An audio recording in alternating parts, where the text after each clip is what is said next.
Social media, marketing, and content, all of the things will make so many of us throw the whole business away. It is a job that we didn't sign up for, and all of the things. I was on Threads and I saw a thread that asked service providers, do you prefer someone else do your content or do you do it yourself? And I want to talk about it, give y'all my little 2 cents, and hopefully something that I share is helpful. Before we get into it, hey y'all, I'm T the Brand, fellow Lashpreneur and Lash marketing coach.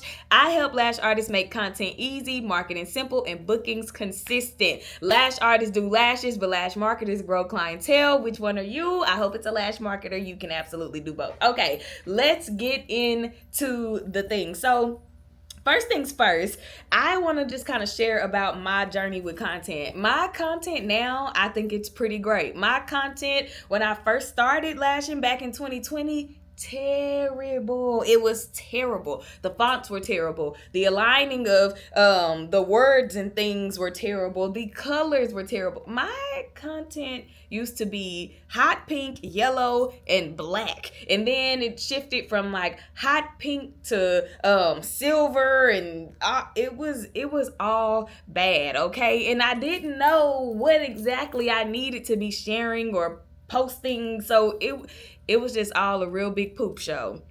I know the struggle of content, the not knowing what to post. And then if you do figure out what to post, you don't know what to put in the caption. And then nobody likes it or 2 people likes it. And it will take you all the way down. However, I got a little strategy that I hope will help you guys. So, first things first, I think that you should absolutely do your own content. And here is why. You need to know what it is that you want in your content. You need to know what it is that your ideal client wants to see in your content, what they respond most to. And there is no way for you to really know that by passing it off to someone else for them to do or paying someone else for them to do. Now, there are great social media marketers and content creators and all of the things who will do it for you. However, you need to be very clear on what it is that they need to be doing, because you don't want somebody to create a thing for your brand and it's not really in alignment with what you want or with your vision. So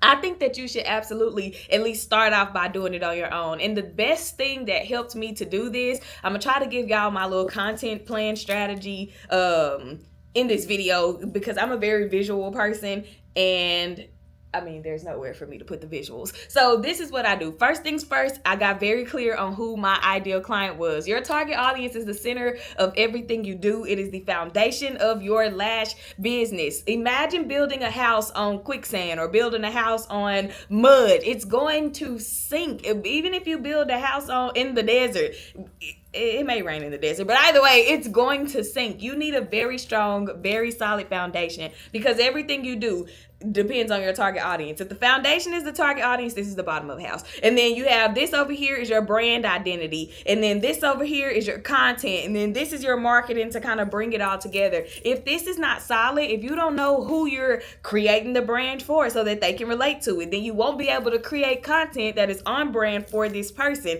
And you won't be able to market the content in a branded way so that this person can feel connected to it, relate to it, and want to book with you. I hope that my little house helped you out a little bit to see the vision. So first things first, understanding and really knowing who your target audience is. The best thing about this is you get to create this person. You get to decide their age range and their interests, where they are in life, and who you want to service. If you need help identifying or understanding your target audience, comment target audience, and I will share a link with you for my Power Hour Client Clarity Call. This is a 90-minute call where we jump on and we have a very thorough, in-depth discussion to get to the bottom of who it is that you want to service. And I don't mean just surface things like, oh, a young 20-year-old who likes to go out, or no, I mean like, what is her income like, and what is her my brain is going blank on the target audience thing. So if you need to understand your target audience, book the call, because this video is not about how to establish a target audience. Okay. So that would be the first thing that I would do. That's the first thing that I did before I created a content plan. After that, I'm going to skip over branding. I just shared a video of how to create and understand your brand. That video is titled Lash Brand, Is It Necessary? Something like that. So go check that video out for all things brand identity and how to connect it to your target audience or ideal client. when it comes to content, you need to know who this person is. And then you need to decide, what is it that I want to post about for this person? For example, that could be lash education. That could be the different lash styles that you teach. So let's just go with those two. Now we have two content pillars. So pillars are the main things that you want to talk about. From pillars, I create sub pillars, which means if lash education is the pillar, we're going to branch this off. Imagine like there's another little line going here. We're going to branch this off and create a sub pillar. What about lash education do my target audience, my ideal clients need to see or need to learn about? Let's say they need to learn about aftercare. Okay, so now we have our pillar, we have our sub pillar, which is aftercare, and up under the sub pillar, this feels so weird with this pinky right here. We're gonna build out a list of things that we can talk about aftercare. We can talk about what retention is and why retention is important for getting lash extensions. Nobody wants to come get their lashes done and they fall off 2-3 days later. So actually educating your clients on what good retention is, how you achieve it, and don't put all that responsibility on them. Lash artists love to say that retention is 50-50 client and lash artists. Absolutely not. I think it's more so 95 and 5. 95% being the lash artist's responsibility, making sure that their lashes are clean, making sure that your application techniques are great, making sure that your adhesive can actually last as long as you say your lashes are going to last, making sure that you are educating them on how to properly clean their lashes and all of the things. So we're educating about aftercare, and now we're talking about retention. Now we can talk about lash baths as another piece of aftercare, showing them, making content that shows them how to do a lash bath at home and tells them why it's important to do a lash bath at home outside of, oh, lashes make your lashes last longer. Like, come on, man. You got more than that. Like, teach them the importance of, first of all, just hygiene. If you're going to wash anything else on your body, definitely wash your face, wash your lashes. So that's another topic. Something else about aftercare, sleeping with a satin pillow, not picking your lashes. So those are 4 things. We have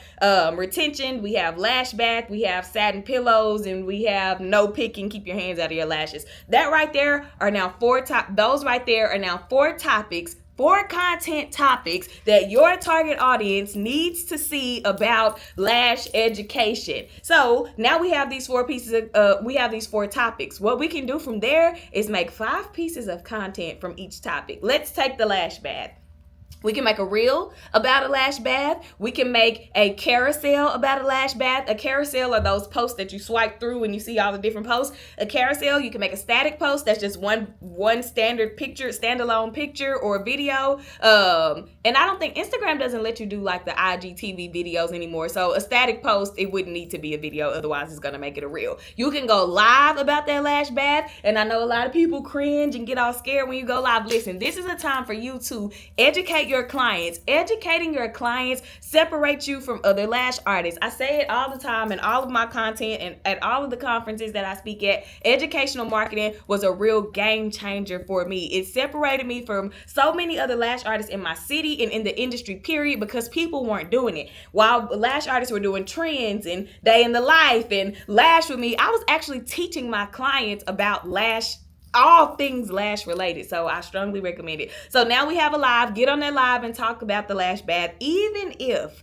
you are the only person on that live. If you are just talking to your camera and nobody's on there, don't feel bad about that, because you can save that live to your profile. So when your potential clients, target audience, they come, that's more content for them to see about you educating. So we can go live and then we can make a story. From that one topic, we have five different pieces of content. Now remember, we had 4 topics. If we do a reel, a story, a carousel, a static post, and a live on all 4 of those topics, that's 20 pieces of content. Why you don't know what to post?